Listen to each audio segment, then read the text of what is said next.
Hi hello दोस्तों, मैं अब्दुल लतीफ़ शेख, एक समाज सेवक सारा यूट्यूब न्यूज़ चैनल के माध्यम से आप सबके सामने कुछ ख़ास खबर वसई के आमदार स्नेहा दुबे पंडित जी का एक वीडियो आप लोगों के सामने मैं दिखाना चाहता हूं। उन्होंने अछोला नाला सोपारा के 41 बिल्डिंग जो वसई विरार महानगर पालिका ने गिरा दिया था, उसके ऊपर कार्रवाई किया था। वो किस तरीके से कार्रवाई हुआ और क्या क्या उसके साथ पॉलिटिक्स खेला गया और किस तरह से उसको रुकाने की कोशिश किया और क्या उसमें चेंजेस आया, ये सब आपको स्नेहा दुबे पंडित जी की ज़बानी आप सुने। इस वीडियो को लाइक कीजिए, शेयर कीजिए, सब्सक्राइब कीजिए। धन्यवाद। जय भारत, जय महाराष्ट्र। महानगरपालिकेने नुकतीच एसटीपी आणि डम्पिंग ग्राउंडचं रिझर्वेशन आचोळ्याहून हटवून गासला टाकण्याची जी अधिसूचना जारी केली, त्या बाबतीमध्ये मला अनेक नागरिकांच्या तक्रारी आल्या। 28 फेब्रुवारी रोजी मला सकाळी याबाबत बातमी कळली की अशा प्रकारची अधिसूचना 20 जानेवारीला जारी केलेली आहे, पण त्या संदर्भामध्ये कुठचीही जाहिरात महानगरपालिकेने केली नाही, त्याबद्दलची कोणतीही सूचना नागरिकांमध्ये नाही आणि त्यामुळे नागरिकांमध्ये प्रचंड असंतोष पसरत होता।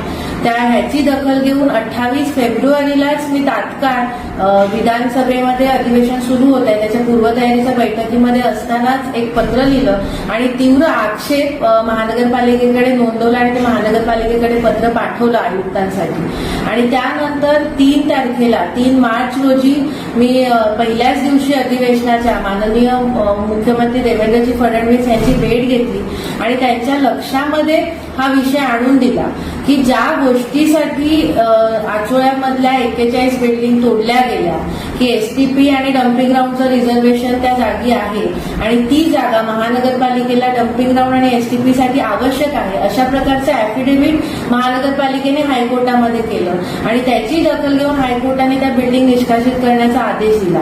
मात्र ते बिल्डिंग पाडल्यानंतर महानगरपालिकेने हे रिझर्वेशन हटवण्याचा जे काही प्रयत्न सुरू केले त्यामध्ये महानगरपालिकेच्या हेतूवर संशय निर्माण होतो आणि हे जागा कोणासाठी आता खाली करून देतात हा प्रश्न निर्माण होतो। तसं मी पत्रातही नमूद केलं होतं आणि हीच गोष्ट मी मुख्यमंत्र्यांच्याही लक्षात आणून दिली आणि माननीय मुख्यमंत्री देवेंद्रजी यांनी याची त्वरित दखल घेऊन त्यांनी तिथेच मला सांगितलं की हे अन्यायकारक आहे, हे असं होऊ देणार नाही। त्यांनी तिथे पत्रावर रिमार्क दिले आणि तशा सूचना त्यांनी ताबडतोब महानगरपालिकेला केल्या आणि त्यांच्या या त्वरित निर्णयामुळे आणि त्वरित जी त्यांनी ऍक्शन घेतली त्यामुळे आज महानगरपालिकेने पुन्हा एक पत्र जारी केलेलं आहे की हे रिझर्वेशन जे काही पत्र जारी केलं होतं ते रद्द करण्यात येत आहे। त्यामुळे मी कर्तव्यदक्ष आणि लोकाभिमुख शासनाचे मुख्यमंत्री श्री देवेंद्रजी फडणवीस यांचे मनापासून आभार व्यक्त करते की त्यांनी लोकांच्या मनामध्ये असणाऱ्या असंतोषाची दखल घेतली आणि महानगरपालिका जो काही अन्यायकारक निर्णय घेत होती त्याला रोख लावली त्यांनी।